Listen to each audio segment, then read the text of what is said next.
Bonjour à toutes et à tous. Je suis allé au Tadam Théâtre mercredi 18 janvier voir le spectacle de Marc Lemonnier. Il est musicien et il présentait L'invention de la musique, un spectacle solo sur la musique préhistorique.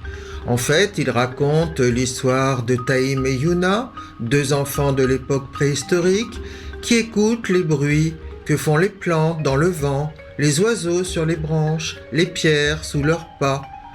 Et ces sons leur semblent si beaux qu'ils essaient de les reproduire et fabriquent ainsi les premiers instruments de musique du monde. Je me suis entretenu avec lui après le spectacle.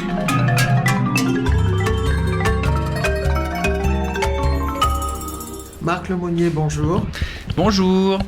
Alors, vous venez de présenter un spectacle musical au théâtre Tadam, qui a été ouvert par Thierry Tanter, rue Michelet. Et c'est un spectacle pour enfants et pour adultes. D'ailleurs, historiquement, c'était pas un spectacle pour enfants. C'est très drôle.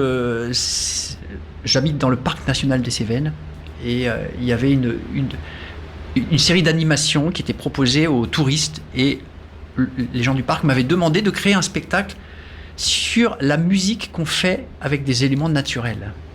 Donc les plantes, les cailloux, tout ça. Et donc j'avais créé un spectacle qui se faisait en plein air, enfin une animation même plutôt. Et elle marchait très bien. Et puis progressivement, comme je me passionne pour l'archéologie et la préhistoire, je me suis dit, mais en fait, si la musique a commencé, c'est par des choses comme ça. Forcément. Donc progressivement, j'ai eu l'idée de rajouter ce fond préhistorique, je dirais, à l'histoire. Et puis, j'ai constaté que ça plaisait aux enfants. Donc c'est comme ça que ça s'est fait. C'est que les enfants accrochaient bien. Et même un jour, une institutrice qui assistait à cette animation m'a dit « Mais ce spectacle peut tout à fait être reçu par des enfants de 3 ans. Donc peut-être retravaille-le et tu verras que tu pourras en faire un spectacle jeune public aussi. » Mais c'est vrai que ce n'était pas du tout le projet initial. Oui, alors c'est vrai que quand on entre dans la salle, on est frappé par, on va dire, le décor, la scénographie, puisqu'il n'y a effectivement que des éléments naturels. Des morceaux de bois, des fils, des tubes de bambou, des cailloux, des branches. Voilà. Oui, et c'est à partir de ces sons naturels que votre histoire se déploie. Alors l'histoire de deux enfants, donc à l'époque de la préhistoire, et c'est une histoire rythmée par les journées de promenade et de découverte. Oui, disons que le spectacle est censé se passer sur une saison d'estive, comme on dit, c'est-à-dire le moment où les gens montaient en altitude pendant l'été pour suivre les troupeaux peut-être. Donc c'est résumé sur une espèce de saison en fait. Alors que dans la vraie, je dirais, genèse des musiques du monde, tout ça s'est étalé sur des dizaines de milliers d'années. C'est sûr et certain. On a des traces de premiers instruments qui datent de 35 000 ans, des vieux débris de flûtes en os, des choses comme ça. On a des traces d'objets qui ont été percutés pour faire des notes ou des sons dans les dizaines de milliers d'années qu'on suivi. Et puis les derniers instruments les plus élaborés les dernières familles d'instruments ont été inventées progressivement jusqu'à l'époque moderne. Donc tout ça s'est étalé énormément dans le temps. Mais par contre, ça s'est passé partout dans le monde en même temps. C'est ça qui est très étonnant. C'est qu'il y a des grandes constantes. Les grandes familles d'instruments, les flûtes, type de flûte droite avec des trous, les flûtes type flûte de Pan, les instruments type xylophone, tout ça s'est apparu partout dans le monde et a priori de manière séparée. C'est-à-dire qu'il y a bien, effectivement, des hommes qui ont eu envie qui ont vu que ça faisait des sons, puis qui ont eu envie de construire quelque chose à partir de ça, qui soit plus intentionnel que juste écouter ce qui se passait. Et moi, c'est vraiment ce que j'ai eu envie de retranscrire dans ce spectacle, c'est comment on part de rien, de quelque chose qui n'a aucune intention, et comment on le transforme en quelque chose d'intentionnel. La naissance de l'art. Alors, on peut faire tout à fait le parallèle avec la naissance des autres formes artistiques, comme la peinture ou des choses comme ça. Moi, j'ai moins travaillé là-dessus, bien que ça m'intéresse aussi beaucoup. Mais les archéologues se posent exactement les mêmes questions sur les origines de la peinture. Pourquoi ? À quoi ça sert ? Qu'est-ce que ça apporte à la personne qui fait le premier geste intentionnel ? Parce qu'avant que ça devienne quelque chose d'élaboré, de plus collectif aussi, c'est quelque chose de personnel et de très bricolé. Donc qu'est-ce que ça produit chez les gens à ce moment-là ? Et c'est vrai que moi, en particulier par rapport aux enfants, ce qui était important pour moi dans ce spectacle, c'est de montrer que la musique, ça commence avec rien. C'est-à-dire zéro objet, le corps déjà, des bruits, des tapotements, des rythmiques, etc. Et même après, au niveau des instruments, on fait de la musique très élaborée avec des choses extrêmement rustiques. Oui. C'est-à-dire que chaque partie du conte, effectivement, commence avec rien, le bruit du corps ou le bruit de l'eau, le bruit d'un oiseau, mais se termine par l'invention d'un instrument. Voilà, et je dirais même d'une famille d'instruments, puisque D'une famille, oui. Après, ça va diverger. Et par exemple, l'arc, qui est un outil de chasse, qui a été probablement assez rapidement utilisé pour faire des sons, on voit ce qu'il a donné. L'arc, il a donné tous les instruments à cordes du monde. C'est magnifique. Donc au début, il y avait une seule corde, il y avait pas de résonateur, après ils ont fait résonner ça avec la bouche, puis après ils ont mis un résonateur plus gros, puis après ils ont ajouté des cordes, puis après ils ont ajouté des systèmes pour découper la corde en morceaux avec des frettes pour faire plusieurs notes avec une seule corde. Enfin, et tout ça, c'est un éventail à chaque fois, un éventail comme un arbre phylogénétique de la vie qui se diversifie. C'est pareil pour les instruments de musique, ça part d'un principe et après ça donne 10 000 instruments différents dans toutes les parties du monde, et chacun développant ensuite les spécificités d'en jouer. C'est-à-dire qu'en fait, les instruments sont les mêmes. Ce qui fait reconnaître les musiques du monde, c'est la manière dont on en joue. Ça, c'est culturel. Mm-hmm. Mais quelque part, l'instrument lui-même, il n'est même pas culturel, il est universel.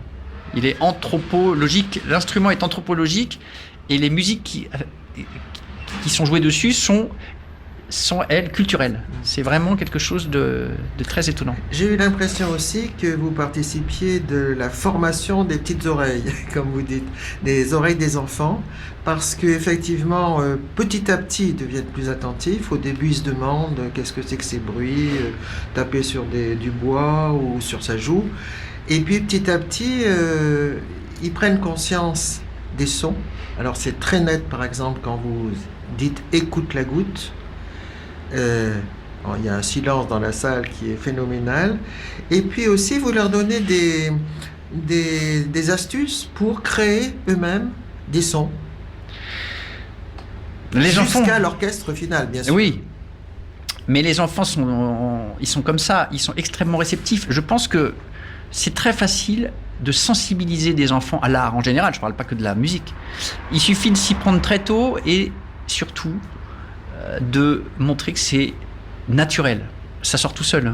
En fait, un enfant n'hésite jamais à faire du bruit, à faire des machins, et si il voit des bruits différents qui sont possibles à faire, il va tout de suite explorer. Et c'est pareil en peinture ou en n'importe quoi. Donc, effectivement, j'ai conscience qu'à cet âge-là, c'est précieux. Et j'ai déjà eu des retours, d'ailleurs, de parents qui m'ont dit « Ah là, il a commencé ou elle a commencé quelque chose en musique après ce spectacle. » Ça marche, très bien. Et alors, voilà. Donc, par exemple, à un moment, je fais les gouttes avec les joues, là, en tapant sur les joues. La première fois, au début du spectacle, il me regarde faire. Et à la fin, voilà. Je ne sais pas si vous avez pu voir, mais oui. Tout le premier rang, ils étaient tous en train de faire avec moi.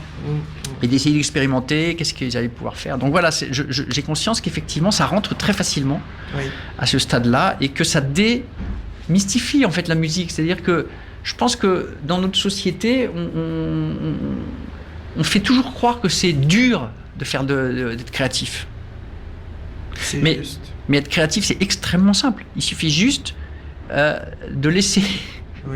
d'explorer et de laisser sortir. Et je pense qu'on bride les enfants, nous, parents, nous, éducation, enfin, je sais pas, tous les acteurs de l'éducation d'un enfant, on n'a pas assez conscience de ça. Le fait qu'il suffit de faire avec des enfants sans porter aucun jugement sur une difficulté éventuelle ou sur une qualité éventuelle de résultat, parce que ça, c'est totalement subjectif. Et à partir de là, ça démarre tout seul, quoi. Oui, votre spectacle aussi est passionnant parce que du coup, deux spectateurs, l'enfant devient acteur. Puisqu'il écoute au début le conte et les sons produits, et à la fin, il en produit. Puisque vous lui donnez un instrument de musique, vous savez. Ouais. Et ça, c'est facile pour eux, hein, parce que quand ils sont dans l'ambiance, quand ils sont chauds, je dirais, ça vient tout seul. Mais en plus, il y a la dimension collective qui est très entraînante. Et quand on est tous ensemble, c'est pour ça qu'en plus, je triche un peu sur cette scène finale, puisque je crée moi-même une musique d'abord qui est bien rythmée, qui permet aux enfants de rester dans le rythme, parce que c'est pas facile au début, hein. C'est vrai que c'est vrai qu'au début, il y a des gens qui vont taper naturellement un rythme qui va se tenir régulièrement, puis d'autres ça va être plus difficile. Donc j'ai voulu créer cet arrière-plan qui stabilisait le truc et qui permettait à tout le monde de faire quelque chose qui rentre dedans, quoi. Et donc le côté collectif est assez fort, parce que dès qu'on est ensemble à taper, ça fait grossir quelque chose, mais pas dans le bazar, dans une certaine cohérence, quoi. Et ça, j'adore, parce que pour moi, c'est une autre des forces, alors de la musique, plus spécifiquement par rapport à d'autres formes d'art, je pense. Bien que, je m'avance pas non plus totalement, mais c'est que on peut faire collectivement des choses très élaborées, même si chacun est totalement débutant, ou et en voyant bien ce que chacun peut faire, comment il peut s'insérer dans un truc. Ça peut donner des choses qui sont... Le tout est infiniment plus que la somme des parties, on le dit toujours, mais en musique, je pense que c'est vraiment tellement vrai, c'est impressionnant, quoi. Oui. Et en plus, le spectateur n'est pas passif, mais devient actif. Ah bah ça, évidemment, ça c'est comme de pouvoir... c'est un peu différent, mais de pouvoir toucher des sculptures. Moi, j'adorerais pouvoir faire ça. Bon, c'est pas possible, mais c'est vrai que ça change tout, parce que sinon on sollicite l'oreille et un peu le regard, et puis dès qu'on est acteur, on sollicite une autre des fonctions du corps, la fonction kinesthésique, le toucher, puis le muscle, puis le physique, quoi. Tout simplement. Là, les enfants, ils sont debout, ils commencent à...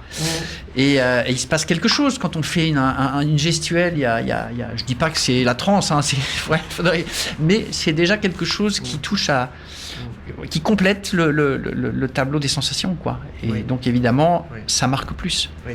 Alors, vous faites un gros travail aussi, il m'a semblé, sur le vocabulaire du bruit, du son. Tous les verbes qui évoquent les différents bruits de la nature et puis de la musique. Les sons, les mots eux-mêmes, j'avais pas une conscience aiguë de ça. C'est marrant, parce que moi, je suis un musicien et je suis pas ni un conteur, ni un théâtreux. Donc, j'avais créé ce spectacle vraiment sur une base essentiellement musicale, et puis je faisais un petit récit qui n'était pas travaillé du tout comme ça. Et c'est quand, effectivement, j'ai travaillé avec une conteuse metteuse en scène qu'elle m'a fait intégralement reprendre ce que je disais, parce qu'elle disait, mais les mots que tu emploies parlent de quelque chose, mais sans être eux-mêmes porteurs de ça, alors que tu parles de son. Donc, on va réécrire tout ça en choisissant des mots qui, dans leur sonorité même, portent ce que tu dis. Et leur sens. Portent leur sens, voilà. Et donc là, effectivement, il y a eu un long travail d'aller piocher. Alors là, c'est vraiment du dictionnaire des synonymes, du machin, et pour voir qu'est-ce qui sonne, qu'est-ce qui évoque vraiment, de filer en sifflant dans le vent. Enfin bref, que chaque mot, soit également porteur. Et du coup, c'est chouette, parce que ça élargit quand même beaucoup le vocabulaire. Oui. Mais tout en restant extrêmement accessible, puisque c'est même les petits enfants de là, il y avait une fille là, sa maman me dit, elle vient d'avoir 2 ans, et elle a tenu 50 minutes. Bon, elle a un tout petit peu, à un moment, c'était la plus jeune. 2 ans, c'est vraiment très petit, hein, 2 ans. Hein. Il faut savoir qu'un spectacle jeune public de 1 an, de 6 mois à 2 ans, c'est un autre métier normalement, hein. C'est pas accessible, c'est pas le même travail.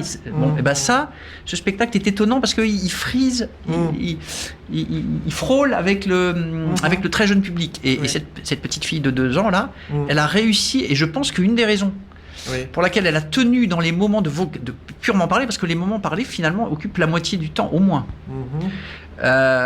C'est grâce à ça. Je pense que c'est grâce à la sonorité des mots qui déjà évoquent des petites choses. Enfin bon, j'imagine que c'est grâce à ça. Dans la première partie, vous avez des petites chansons d'ailleurs qui jouent sur les sonorités des mots. Ça, c'est magique pour les enfants. Leur faire entendre les mots.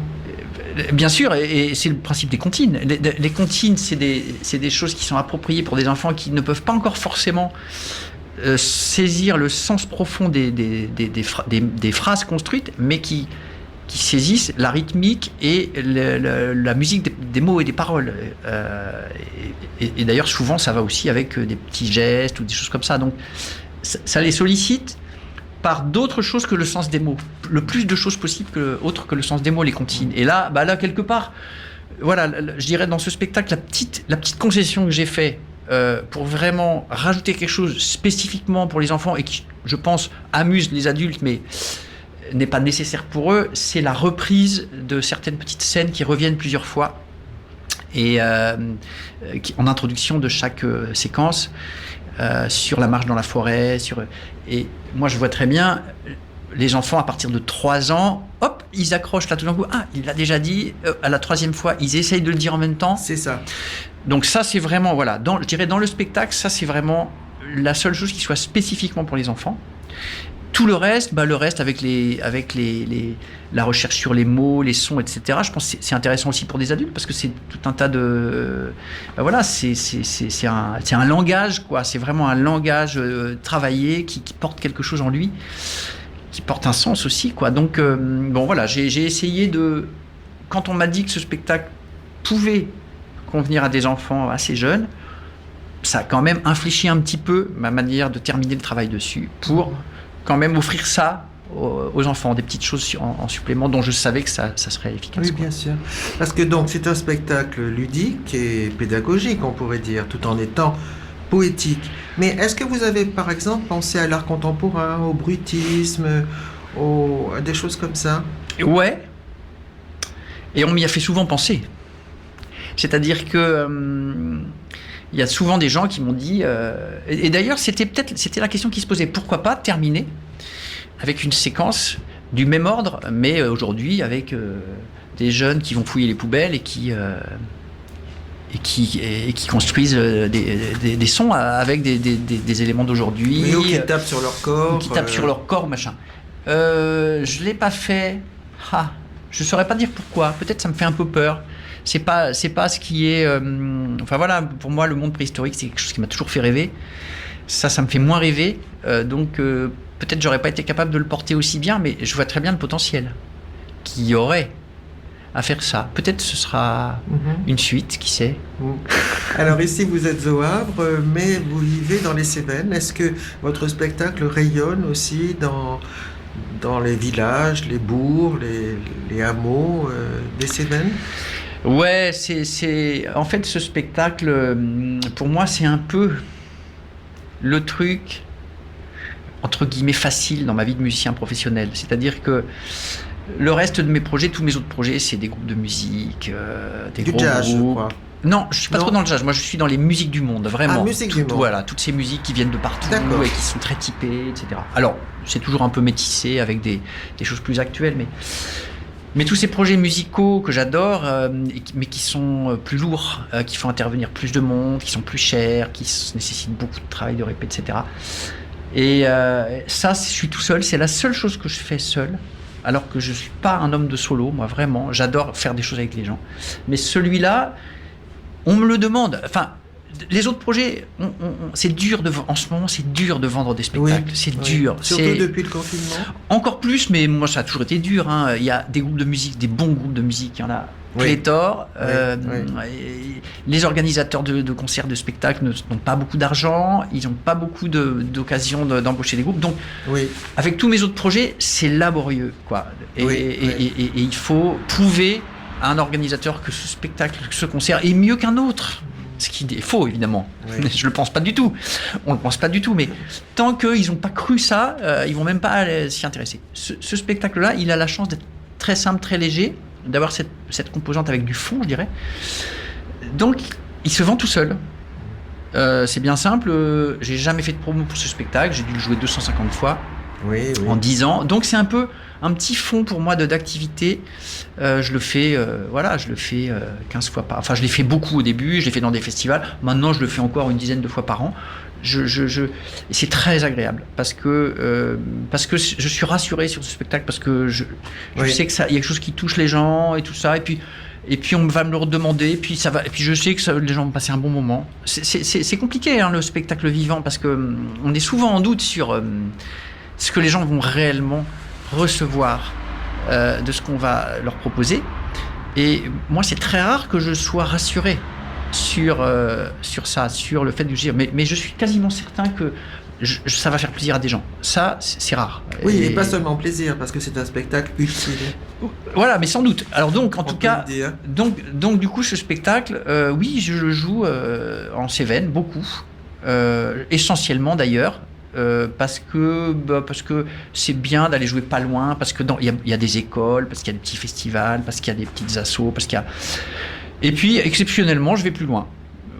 Des fois, on m'appelle pour un festival jeune public dans le département d'à côté ou dans la région d'à côté. J'y vais. Des fois, on me l'a demandé à Nantes une fois. Je sais pas pourquoi. Il est sur un site web. Donc moi, quand on me le demande, j'y vais. Généralement, quand on me le demande une fois très loin, j'essaye d'appeler 2-3 écoles pour compléter un peu parce que c'est un gros déplacement, etc. Oui. Mais voilà, sinon, c'est un spectacle qui tourne essentiellement, je dirais, en Lozère et dans les départements d'à côté. Alors, je crois que vous avez un site et un blog. Peut-être on pourrait les donner aux spectateurs, aux visiteurs. Ah bah alors, mon site, disons, mon site professionnel, vraiment celui où je parle de tous mes projets, dont celui-là, c'est marcmusicien.net. Oui. Marcmusicien en un seul mot.net. Après, j'ai un site perso beaucoup plus large où je parle plus largement d'autres aspects qui sont importants pour moi et dans lesquels il y a des aspects qui se recoupent. Hein. J'ai une passion pour l'histoire et la préhistoire. J'ai vraiment une rubrique bien riche à ce sujet-là. Je parle des Cévennes, donc de l'endroit où je vis beaucoup, qui s'appelle rêveéveillé.net. Tout ça, c'est en un seul mot, rêve éveillé, REVE-EVEI-2LE.net. S'il y a des gens qui s'intéressent à des aspects qui sont sous-jacents à ce spectacle, c'est aussi là qu'ils le trouveront, quoi. Voilà, et ma foi, je ne sais pas qu'est-ce que je pourrais dire encore. Écoutez, il me reste à vous remercier de tout cœur, vraiment, Marc Lemonnier, d'avoir fait ce grand voyage pour nous présenter ce spectacle qui nous a touchés, émus, fait sourire, vraiment, et qui nous a appris des choses. Super. Merci beaucoup. Merci, au revoir.